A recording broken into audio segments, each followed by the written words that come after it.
अस्सलाम वालेकुम बच्चों, उम्मीद है कि सब ठीक ठाक होंगे। हमने ड्राइंग का चैप्टर स्टार्ट किया हुआ है। इसमें मैंने आप लोगों को जो टिक मार्क किए हुए हैं ना वो मैंने आप लोगों को पढ़ा दिए हैं। ठीक है, आज मैंने आप लोगों को पढ़ाना है इकोनोमेट्रिक सिस्टम और स्प्रे ड्रायर। जो हमारा मेन फोकस है वो स्प्रे ड्रायर, और नेक्स्ट वीडियो के अंदर फ्लूइडाइज्ड बेड सिस्टम पढ़ाऊंगी, तो देन हमारा ये चैप्टर कंप्लीट हो जाएगा। ठीक है बच्चों, इस वीडियो के अंदर हम किन किन टॉपिक्स को कवर करेंगे। सबसे पहले नंबर पे प्रिंसिपल, कंस्ट्रक्शन, वर्किंग, एप्लीकेशन और स्प्रे कंजीनिंग। सबसे पहले नंबर पे जी स्प्रे ड्रायर्स क्या होते हैं। स्प्रे ड्रायर्स बताने से पहले ना मैं आप लोगों को ये बता दूं, जैसा कि लास्ट वीडियो के अंदर मैंने आप लोगों को क्या पढ़ाया था, फ्रीज ड्राइंग। क्या पढ़ाया था बच्चों, क्या पढ़ाया था, फ्रीज ड्राइंग। अच्छा, फ्रीज ड्राइंग के अंदर क्या होता है कि हम हीट सेंसिटिव मटेरियल्स के लिए इस्तेमाल करते हैं, जैसे कि एंटीबायोटिक्स हो गया, वैक्सीन हो गया। ठीक है, अब जब मैं इनको हीट के जरिए से ड्राई करूँगी ना तो एज अ रिजल्ट उनकी एक्टिविटी डिग्रेड हो जाएगी। तो बच्चों मैंने इनको क्या करना है, ड्राई करने के लिए फ्रीज ड्राइंग का मैकेनिज्म इस्तेमाल किया। लेकिन आज हमने क्या पढ़ना है, स्प्रे ड्राइंग। अब हम स्प्रे ड्राइंग किन मटेरियल्स को ड्राई करने के लिए इस्तेमाल करते हैं।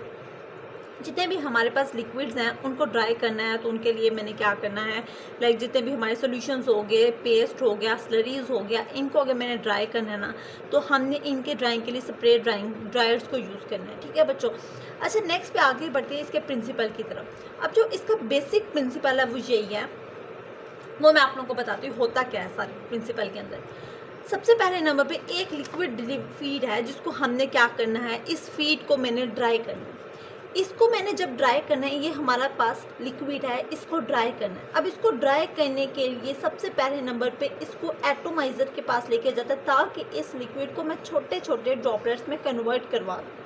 अच्छा बच्चों, यहाँ पे डायग्राम में थोड़ा सा एक मसला है, मैं आप लोगों को यहाँ पे बताती हूँ। वो जो लिक्विड आ रहा था ना, ये लिक्विड है, ठीक है, इसको मैं ड्राई कर, इसको मैं लेके आई, यहाँ पे एटोमाइज़र लगे। इस एटोमाइज़र ने उसको छोटे छोटे ड्रॉपलेट्स के अंदर क्या कन्वर्ट कर दिया। ठीक है, अब ये ड्रॉपलेट्स जब हमारे पास एक गैस स्ट्रीम से गुजरते हैं ना, ये गैस स्ट्रीम है, ठीक है, अब यहाँ से जैसे ही गुजरेंगे तो वो क्या करेंगे, ये पार्टिकल्स की सरफेस एवेपोरेशन होगी। लाइक सरफेस के ऊपर जो वाटर है ना वो फ़ौरन क्या हो जाएगा, रिमूव हो जाएगा, उसको कहेंगे सरफेस एवेपोरेशन। अब ये ड्राइड पार्टिकल्स हमारे पास चैम्बर के अंदर है, अभी फुली ड्राइड नहीं है, अभी ये ड्राइड पार्टिकल एक जिनकी सरफेस एवेपोरेशन हो चुकी है, इनकी सरफेस ड्राई हो चुकी है। ठीक है, अब जब ये ड्राई पार्टिकल्स हमारे पास ड्राइंग चैम्बर के अंदर जाते हैं, अब ड्राइंग चैम्बर के अंदर क्या होता है कि हमने कहा यहाँ पे भी हॉट एयर प्रेजेंट है। जैसे ये हॉट एयर क्या करती है, यहाँ पे क्या होता है, जब सरफेस एवेपोरेशन, जब लास्ट वीडियो के अंदर मैंने आपको बताया था क्यूरी के अंदर, जब सरफेस एवेपोरेशन हो जाती है तो इंटरनल वाटर बाहर की तरफ डिफ्यूज़ करता है। ठीक है, लेकिन ये जो इंटरनल डिफ्यूजन है वो बहुत स्लो होती है, इससे पहले यहाँ पे हीट पहुँच जाती है। ठीक है, इन ड्रॉपलेट्स के पास हॉट गैस जब पहुँच जाएगी तो एज अ रिज़ल्ट हमारे पास जो वाटर है ना इसके अंदर वो हीट अप हो जाएगा। जब वाटर क्या करेगा, हीट अप होगा, उसके अंदर क्या हो जाएगा, प्रेशर बिल्डअप हो जाएगा। जब प्रेशर ज़्यादा होगा तो ये डिपेंड करता है हमारे पार्टिकल्स की प्रॉपर्टी के ऊपर। अगर तो वो फ्लेक्सिबल है तो वो क्या हो जाएगा, स्वेल कर जाएगा। अगर तो वो हमारे पास रिजिड है तो वो क्या हो जाएगा, बर्स्ट कर जाएगा, छोटे पार्टिकल्स के अंदर चला जाएगा। नेक्स्ट पे क्या होगा कि जब हमारे पास ड्रॉपलेट का साइज, पार्टिकल जिसको हम ड्राई कर रहे हैं वो जब छोटे हो जाएंगे या बड़े हो जाएंगे, जो भी इनका काम है वो डिपेंड करता है शेल की प्रॉपर्टीज़ के ऊपर। इसके बाद यहाँ पे क्या लगा होता है, एक हमारे पास ना प्रोडक्ट कलेक्शन सिस्टम लगा हुआ है। अब वो पार्टिकल जिनका साइज़ थोड़ा बड़ा है, जो स्वेल कर गए हैं, वो यहाँ पे गिर जाएंगे। ठीक है, और आगे क्या होगा कि जब हमारे पास वो पार्टिकल जो छोटे हैं वो यहाँ से गुजरेंगे और चले जाएंगे गैस के साथ मिक्स होकर साइक्लोन के पास। ठीक है बच्चों, अब साइक्लोन के पास जब ये आते हैं ना, यहाँ पे साइक्लोन सेपरेटर लगा हुआ है, इसने गैस को अलग कर देना है और साथ में जो हमारी प्रोडक्ट है ना, जो पार्टिकल्स छोटे हैं, ठीक है, उनको अलग कर देना, ये इसको कहेंगे साइक्लोन प्रोडक्ट। ठीक है बच्चों, उसके बाद ये हमारे पास इस तरह से इसका प्रिंसिपल क्या है, जिस लिक्विड को मैंने ड्राई करना है उसको पास किया जाता है एक एटोमाइज़र से। एटोमाइज़र ने इसको ड्रॉपलेट्स के अंदर कन्वर्ट कर देना। उन ड्रॉपलेट्स को जब हॉट गैस से गुजारा जाएगा, सरफेस एवेपोरेशन होगी, क्योंकि इंटरनल डिफ्यूजन स्लो होती है, एज अ रिजल्ट उस ड्रॉपलेट्स के अंदर प्रेशर बिल्डअप हो जाएगा। जब प्रेशर इनके अंदर बिल्डअप हो जाएगा, या तो ये बर्स्ट कर जाएंगे या स्वेल कर जाएंगे। ठीक है, ये इस प्रिंसिपल के अंदर बात हुई है। देखो, स्प्रे ड्रायर्स के अंदर जो ड्रॉपलेट्स हैं उनको मैंने स्ट्रीम के अंदर क्या किया, स्प्रे किया, ड्रॉपलेट्स को स्ट्रीम के अंदर स्प्रे किया। वो जब सरफेस लिक्विड, जो सरफेस के ऊपर लिक्विड है, ये जिसको हम सरफेस एवेपोरेशन होती कह रहे हैं, वो हो जाएगी और सॉलिड शेल बन जाएगा। और जब चैम्बर के अंदर आएगा ना तो वहाँ पे भी ड्राइंग होती रहेगी, क्योंकि इंटरनल लिक्विड डिफ्यूज़ हो रहा है शेल से। अब जो इंटरनल लिक्विड डिफ्यूज़ हो रहा है वो स्लो है हीट ट्रांसफ़र से। जब इंटरनल इससे पहले उसके पास टेम्परेचर आएगा और अंदर प्रेशर बिल्ड अप हो जाएगा, और सॉलिड शेल की प्रॉपर्टीज़ के ऊपर डिपेंड करता है ड्रॉपलेट स्वेल होगा कि रप्चर होगा। ठीक है बच्चों, ये इसका प्रिंसिपल है। नेक्स्ट पे मैं आती हूँ इसकी कंस्ट्रक्शन के ऊपर। कंस्ट्रक्शन के ऊपर यहाँ से पता चल रहा है एक फीड डिलीवरी सिस्टम है, एक एटोमाइजर है, एक हीटेड एयर सप्लाई है, एक ड्राइंग चैम्बर है, एक साइक्लोन सेपरेटर और लास्ट पे प्रोडक्ट कलेक्शन सिस्टम हो गया। ठीक है बच्चों, ये इसकी कंस्ट्रक्शन है। नेक्स्ट पे मैं आप लोगों को बताती हूँ इसके अंदर है क्या। जो फीड डिलीवरी सिस्टम है ना, ये डिलीवर कर रहा है फीड को, पहले नंबर। सेकेंड नंबर पे एटोमाइजर। एटोमाइजर मैंने आप लोगों को यहाँ पे बताया, एटोमाइजर ये ड्रॉपलेट्स बना रहा है। ठीक है, एक्चुअली में जो हॉट गैस है ना वो यहाँ पे है, यहाँ पे। ठीक है, यहाँ से ऐसे कर लो ताकि आप लोगों को समझने में आसानी हो। अब एटोमाइजर क्या करता है, लिक्विड्स को ड्रॉपलेट्स के अंदर कन्वर्ट कर रहा है। 3 तरह के एटोमाइजर यूज़ कर रहे हैं, एक pneumatic atomiser, pressure nozzle atomiser and the third one is spinning disc atomiser. Pneumatic atomiser के अंदर हमने क्या करना है, इस लिक्विड को ड्रॉपलेट्स में कन्वर्ट करने के लिए गैस को यूज़ करना है।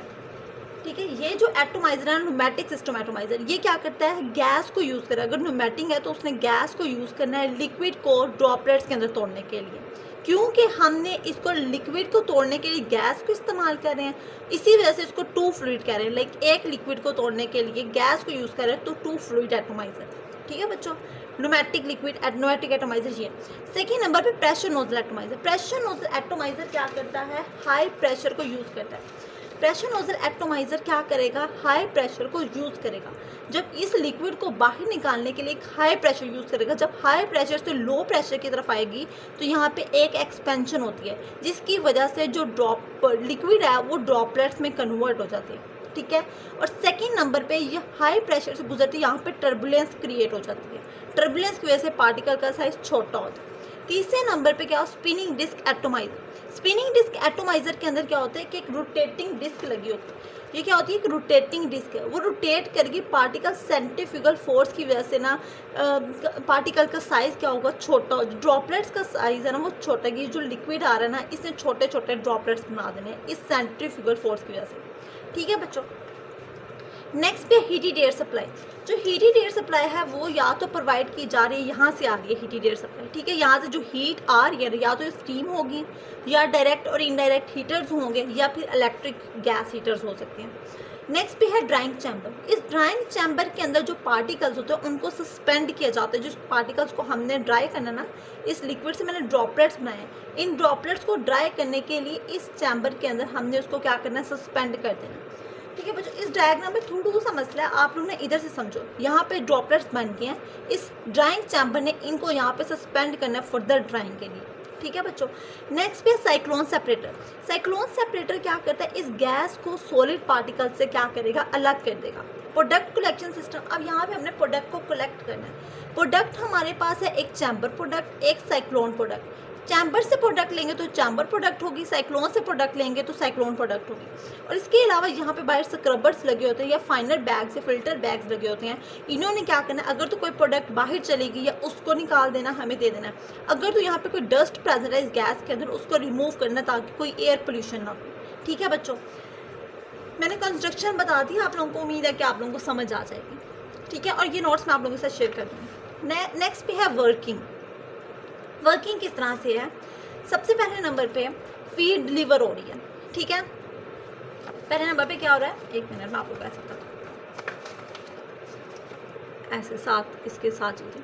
पहले नंबर पे जी फीड को डिलीवर किया जा रहा है। दूसरे नंबर पे एटोमाइजेशन हो रही है, पार्टिकल छोटे ड्रॉपलेट्स में कन्वर्ट हो रहे हैं। अच्छा बच्चों, यहाँ पे मैंने आपको बताया फीड डिलीवरी सिस्टम। जो फीड डिलीवरी सिस्टम है ना वो 2 काम करता है, एक तो फीड को डिलीवर कर रहा है, दूसरे नंबर पे क्या होता है, फीड रेट को कंट्रोल करता है। लाइक फीड बहुत ज़्यादा तो नहीं चली गई है इसके अंदर, उसको भी कंट्रोल करता है। सेकेंड नंबर पे क्या होता है, एटोमाइजेशन। थर्ड नंबर पे ड्राइंग।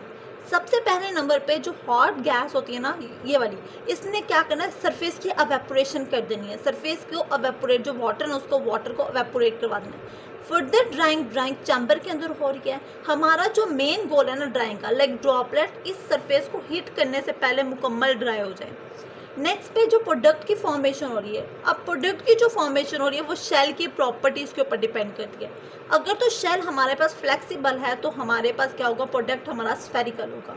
और अगर हमारा वो शेल हार्ड है तो हमारी जो प्रोडक्ट होती है वो हमारे पास हॉलो या ब्रोकन प्रोडक्ट होती है। ठीक है, अब प्रोडक्ट की जो हमारे पास बन रही है उसको हमने कलेक्ट करना है। कलेक्शन के लिए प्रोडक्ट कलेक्शन सिस्टम लगा हुआ है, ये साइक्लोन प्रोडक्ट लगा होगा, यहाँ से हमने साइक्लोन प्रोडक्ट लेनी है, चैम्बर प्रोडक्ट लेनी है। अगर यहाँ पे कोई प्रोडक्ट होगी वहाँ पे स्क्रबर्स या फाइनर बैग्स क्या करेंगे, प्रोडक्ट्स को इकट्ठा करेंगे। नेक्स्ट पे जो हमारे पास हॉट गैस निकल रही है ना यहाँ पे बच्चों, इसको मोनीटर करना है। अगर तो इसका टेम्परेचर ज़्यादा है तो मतलब हमारा फीड रेट कम है, अगर इसका टेम्परेचर कम है तो मतलब फीड रेट ज़्यादा है। बच्चों हमने फीड रेट ज़्यादा नहीं होने देना, अगर तो फीड रेट ज़्यादा हो जाता है तो प्रोडक्ट बहुत ज़्यादा है। और हमने पहले बताया जो प्रोडक्ट है वो लिक्विड फॉर्म में, लाइक सोल्यूशन की फॉर्म में। ठीक है बच्चों, मैंने आप लोगों को पहले बताया जो हमारे प्रोडक्ट है वो सोल्यूशन की फॉर्म में है और ज़्यादा तो वो एज अ रिजल्ट हमारे चैम्बर के साथ चिपक जाएगी, तो फीड रेट ज़्यादा नहीं होने देना। बच्चों यहाँ तक वर्किंग होगी। सबसे पहले नंबर पे हमने फीड डिलीवर किया, फीड को डिलीवर करने के बाद उसकी एटोमाइजेशन की, देन उसकी ड्राइंग हुई, ड्राइंग के बाद प्रोडक्ट की फॉर्मेशन हुई, देन हमने प्रोडक्ट को कलेक्ट किया और लास्ट पे हमने मोनीटर किया। ठीक है बच्चों, ठीक है, यहाँ तक था। नेक्स्ट पे आ जाओ इसकी यूजेस के ऊपर। अब हम इसको यूज़ करते हैं हीट सेंसिटिव मटीरियल्स को ड्राई करने के लिए। अब यहाँ पे हॉट गैस को हम यूज़ करते हैं। बच्चों हमने कहा हीट सेंसिटिव मटीरियल के लिए, लेकिन हम तो यूज़ तो हॉट गैस करें। आप लोग तो यही सोच रहे होगे ना, हीट सेंसिटिव मटीरियल के लिए यूज़ करें तब भी हॉट गैस यूज़ करें। इसका एक वजह है, जब हमने कहा जब प्रोडक्ट की सरफेस अवेपोरेशन होती है ड्रॉपलेट्स की, तो एज अ रिजल्ट हमने कहा जब सरफेस अवेपोरेशन होती है ना तो कूलिंग इफेक्ट आ जाता है। कूलिंग इफेक्ट आता है जिसकी वजह से हमारी जो ड्रग है वो स्टेबल रहेगी। ठीक है, नेक्स्ट पे क्या है, कोटिंग। अब हम इसको यूज़ करते हैं, स्प्रे ड्राइंग को यूज़ करते हैं कोटिंग के लिए, टैबलेट्स की कोटिंग के लिए। इसकी एक एप्लीकेशन है स्प्रे कंजीलिंग। बच्चों स्प्रे कंजीलिंग क्या है, स्प्रे कंजीलिंग हमारे पास क्या है, एक ऐसा मेथड है। स्प्रे कंजीलिंग क्या है, ये एक ऐसा मेथड है, इसमें क्या करते हैं, जिस टैबलेट की हमने कोटिंग करनी है ना, उसको कोटिंग मटेरियल सोल्यूशन के साथ उसका कोटिंग सोल्यूशन के साथ उसको मिक्स कर दिया। अब ये कोटिंग सोल्यूशन मिसाल के तौर पर कोई वैक्स है, इसके लिए हमारे पास क्या होगा, उसको मैंने हॉट किया, उसको मेल्ट करके ना मैंने उस कोटिंग सोल्यूशन के साथ हमने कहा था टैबलेट को मिक्स कर दिया। अब इस सोल्यूशन को मैं उठा के ले यहाँ पे, इसको मैंने क्या करना है सब, अब यहाँ पे जो हमारे पास चैम्बर है ना, यहाँ पे टेम्परेचर क्या, कोल्ड टेम्परेचर होगा। अब जब हमने कहा था इस मोल्टन सॉल्यूशन को, टैबलेट को जब मैं इसको स्प्रे करवाती हूँ एक कोल्ड टेम्परेचर चैम्बर के अंदर, तो एज अ रिजल्ट हमारे पास जो मोल्टन हमारे पास सोल्यूशन है ना, या फिर मोल्टन हमारे पास वैक्स का या कोटिंग मटीरियल है, वो क्या करेगी, हार्ड हो जाएगी टैबलेट के ऊपर। ठीक है, और कोटिंग हो जाएगी इस तरह की टैबलेट की। ठीक है, इस मेथड को हम यूज़ करते हैं कोट करने के लिए सॉलिड प्रोडक्ट्स को with the molten coating material के साथ, जैसे कि वैक्स हो गया। और इस तरह से जो सॉलिड ड्रग होती है उसको हॉट मेल्टेड कोटिंग मटेरियल के साथ पहले मिक्स किया, उसको स्प्रे कर दिया, और उस चैम्बर के अंदर जो कि पहले से कोल्ड एयर उसके अंदर प्रेजेंट है। अब spray droplets come in contact with the cold air quickly cool down हो जाएंगे और हार्डन हो जाएंगे, इसको ही कहते हैं कंजीलिंग। ठीक है, इसका मेजर पर्पस क्या होता है, ताकि हम बीटर टेस्ट को मास्क कर सकें और सस्टेन रिलीज फॉर्मुलेशंस बना सकें। बच्चों नेक्स्ट इसकी एप्लीकेशन क्या है, चेंज करने के लिए फिजिकल फॉर्म ऑफ टैबलेट्स।